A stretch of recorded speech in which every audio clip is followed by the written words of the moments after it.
Face Africa, where we cover the biggest economic trends impacting the continent. I'm Eleni Jokos, and this week we come to you from Nigeria, a country that has been gifted with many natural resources such as oil, gas, and of course the sun. So it has huge power potential, 12,000 megawatts of potential to be exact, according to USAID. But on any given day, the country doesn't even manage to produce a quarter of that capacity. Now, according to the World Bank, around 59% of Nigerians had access to electricity in 2016. That's up from 27% in 1990. So huge strides have been made over the decades, but it's not enough to power up the 190 million strong population.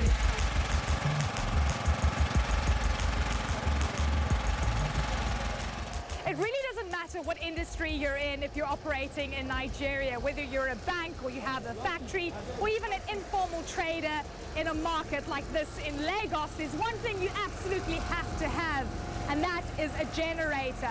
Now, the locals tell me that on average they have around 5 hours of power that is connected to the national grid. The rest of the time they either have to sit in the dark, shut their doors, or they have to spend a lot of money on petrol and diesel to keep these things on the go. It's very vital to ensure that business keeps going and they don't shut their doors to much needed customers. To put it simply, like many parts of Africa, Nigeria doesn't produce enough power to meet demand. The actual available capacity is a little over 7,000 megawatt. That is operationally available today. But the actual distributed capacity that reaches the end user is hovering between 4,008, 5,002 because of the distribution insufficiency. So we headed to the biggest power plant in Nigeria, just outside of Lagos, to see what's been causing this disconnect. Edwin Power Plant is owned by Sahara Group.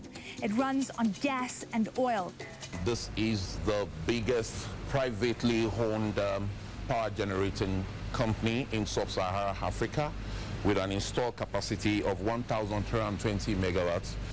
But it's operating well below capacity, because the way it works is the transmission company of Nigeria calls into this desk and dictates how much power it wants, not necessarily how much is in demand. There's various reasons for that. There's some that say it's because the distribution companies can't accept the power to get it where they need it. And the other is that the system being as antiquated as it is, the much needed investment that the government's seeking just can't accept that much power. This power plant is a result of a key reform in Nigeria when it partially privatized the sector in 2013. Back then, power capacity was 3,200 megawatts. After selling 15 generation and distribution plants, capacity doubled in 5 years. It was a bold move, but the new players like Sahara were on board to electrify the country. A target of 20,000 megawatts was set for 2020, but just a year away, and the country is nowhere near this level. When this administration took over, we had all sorts of issues to deal with, from regulatory to financial to infrastructure to governance to energy theft and so on and so forth. The entire value chain just needed to be reformed. Country's power value chain looks like this. Nigeria produces gas, but because of poor gas pipeline infrastructure, a large amount is transported by trucks, which adds to the cost of electricity.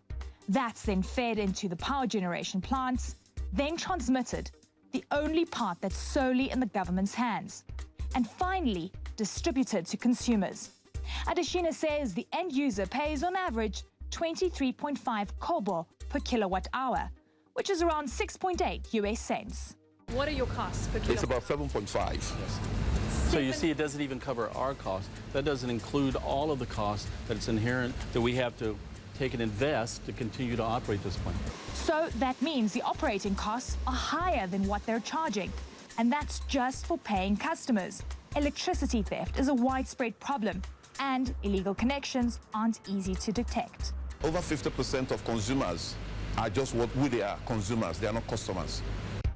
Adeshina says Egbin plant is owed $430 million in back payments, but sees opportunity past the debt, and his expansion plans remain intact. Well, the vision we had from the outset when we made the investment in acquiring this asset was not only to double the capacity, but equally to go beyond Nigeria and establish footprints across Africa in places where there is darkness. Our vision was to light up Africa. So we still believe it can be done if the model behind electricity is made right. A big step to fixing a significant problem is this mega refinery under construction just outside of Lagos. Africa's richest man, Aliko Dangote, is about to make sending gas to power plants a lot more efficient through a new pipeline network. That reportedly could add 12,000 megawatts to Nigeria's power capacity. A solution for one part of the value chain. Now it wants to tap into solar and create mini-grid systems across the country.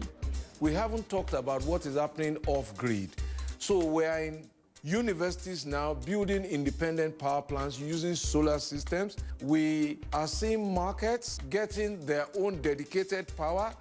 A vital move for a country with enormous potential to harness all its resources at full capacity. When we return, I'll introduce you to an architect that is using his skills to light up Nigeria. Stay with us.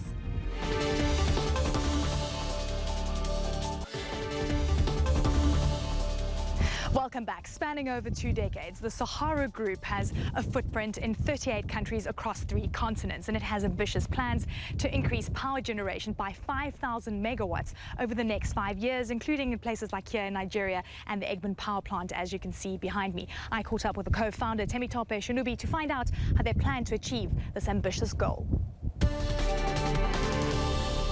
It was all about survival initially, and then after that it evolved and became about sustainability, and then from there it now becomes about adding value to the community you work in.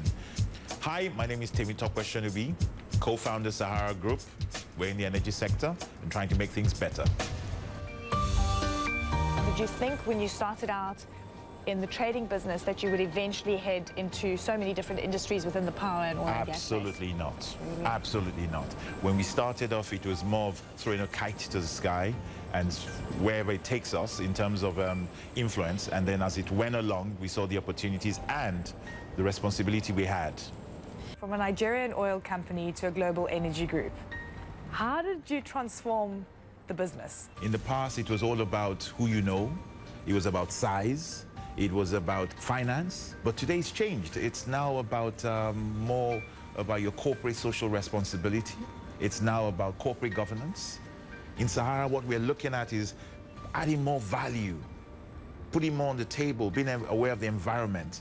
And for us, we started in Nigeria, which you know how big it is in terms of Africa. And from there, it was a case of we needed to sell what we had local beyond the borders.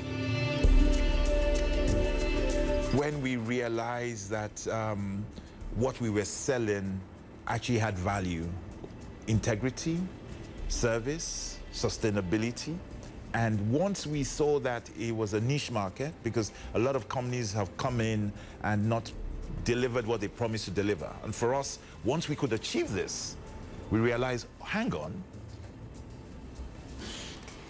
Let me get this right. You're in the midstream sector, downstream, power generation, power distribution as well. Yes, we are. What has happened is that we started off with trading. As the margins started to thin out, we then realized we had to be in the entire value chain. And for trading, whatever you're trading, most times you never even get to see it. You never get to feel it. You never get to And it's know oil it. and petroleum products that you're basically trading, yes, right? It was. And that is because Africa doesn't refine a lot of these products no, we on don't. the continent, so we're selling it. Oh, yes. And then you guys are buying it back. Yes. And then you're selling it back into the markets. Yes, we were. As a trader, what you're doing is maximizing your opportunity. Yeah.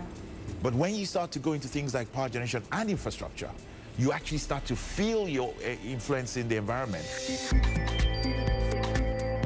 So power generation, you've got over 2,000 megawatts Yes, we of do. installed capacity. You want to target around 5,000 megawatts. We are That's targeting over that. Five plants at the moment. Yes, we do. How's technology helping you generally in your business across the board? Priceless. It has reduced costs, it has brought in efficiency, transparency, and it's also ensured sustainability of a lot of things we do. We see technology mostly as that system that makes things better, makes it easier, more customer focused, customer delivery efficiency, and obviously effectively. Where do you see yourselves going from here? We're working in Nigeria today on the Kaduna and Warri refinery.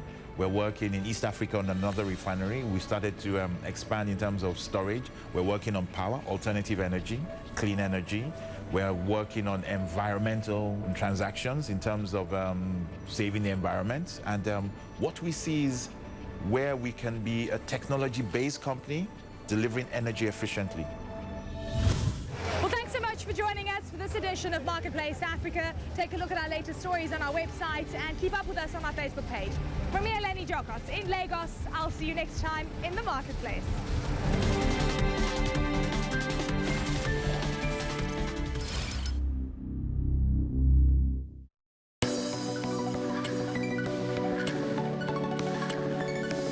The Profit Point, in association